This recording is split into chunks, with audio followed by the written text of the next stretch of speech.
शास्त्र की इस प्रेरणा को कि मेरे घर में, मेरे निवास पर कौशल्या होगी, मेरे निवास पर राम होंगे, मेरे निवास पर भरत होगा, लेकिन मेरे निवास पर मंथरा नहीं होगी।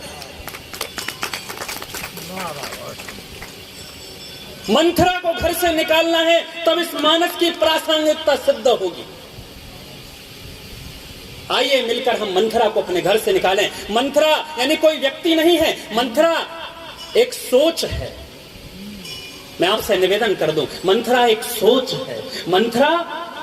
मंथरा अपनी एक चिति है, मंथरा अपने अंदर की एक चेतना है, मंथरा अपने अंदर की वो दुर्वृत्ति है जो राम का सुख देखकर, राम का काज देखकर, मैंने पहले दिन आपसे निवेदन किया था कि हनुमान जी महाराज के लिए कहा जाता है कि राम चरण, राम कथा के रसिया हैं, राम की कथा में रस रखने वाले हैं, लेकिन केवल राम की कथा में रस नहीं रखते, राम काज करवे को आतुर, राम के काज को करने के लिए हमेशा तत्पर रहते हैं। और राम के काज में जो विघ्न डालता है, राम के सुख में जो विघ्न डालता है, उसे मंथरा कहते हैं। और ऐसी मंथरा को घर घर से दूर निकालना है, घर घर से बाहर निकालना है।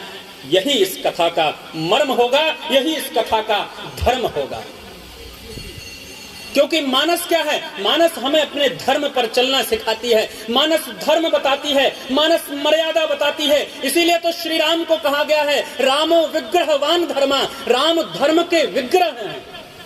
साक्षात धर्म को देख लो या राम को देख लो।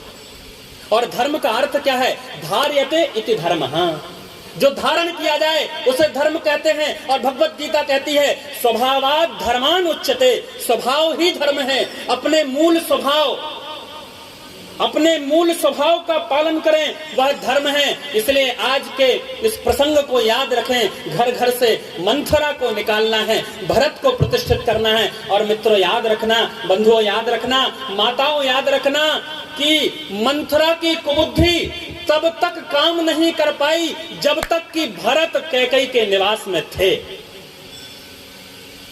मंथरा का प्रयास एक दिन से नहीं था, मंथरा का प्रयास कई वर्षों से चल रहा था। मंथरा की कुबुद्धि बहुत पहले से चल रही थी, लेकिन जब तक सत्संग के भरत, जब तक समर्पण के भरत, जब तक श्रद्धा के भरत कैकेयी के निवास में थे, मंथरा की बुद्धि नहीं चली, मंथरा का कार्य सिद्ध नहीं हुआ।